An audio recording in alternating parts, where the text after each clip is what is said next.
Hey everybody, tonight I have a Burlington GP35 that I picked up. If you guys remember the video prior from Poshmark, it was in a lot with some other stuff and I got a fairly good deal on it. But if you remember, as I'm going to show you here, the locomotive would not run. The lights would come on so it would pick up power and I heard it humming, but I could not get it to go whatsoever.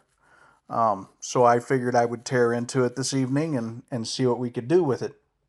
I'm going to go ahead and pop the shell off here. It's got a tab on either side to pull that off. Like I said, this is a late 70s Athearn. It's got, I say late, probably early 70s. It's got the metal trucks.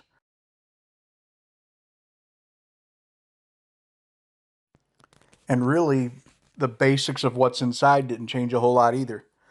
They all have that metal bar across the top that people like to modify and run wires straight to the trucks. But engine-wise, gearbox-wise, things didn't change a whole lot in the idea of how they built them. The first thing I'm going to do is I'm going to pour some rubbing alcohol, which you saw there in that little cap, and I use a Q-tip to rub the commutator and try to get a lot of that dirt and soot off.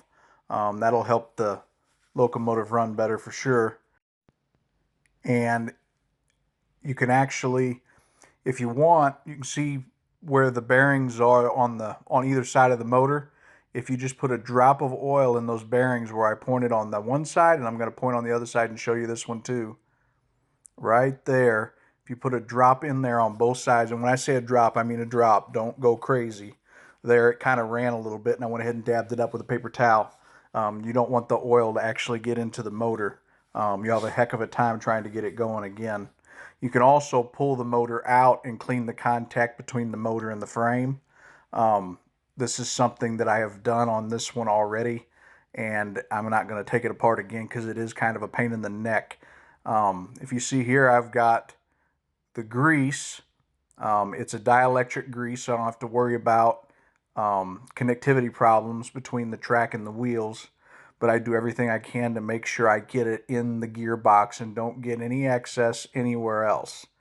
On your little boxes on top that have the worm gear in them, make sure that they're secure and they're actually pushed all the way together. And then we're going to slide the top back on. Now we're going to go for a wheel cleaning.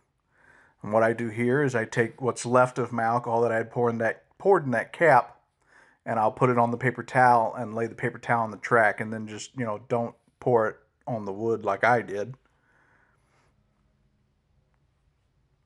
The next thing we'll do is we'll turn on power to the track, and since this is an all-wheel drive locomotive, we can slide it back and forth and let the front wheels turn.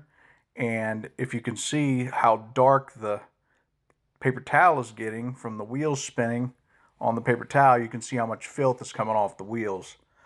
This isn't a perfect way to do it by any means, but it does take off a really good portion of what you have accumulating on the wheels.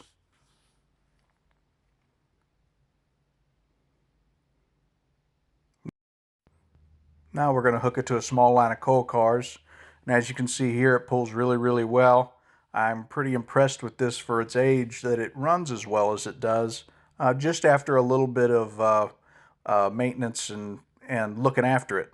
If you like this video, please give it a like, and if you have any questions or comments, please comment below. We'll see you in the next one.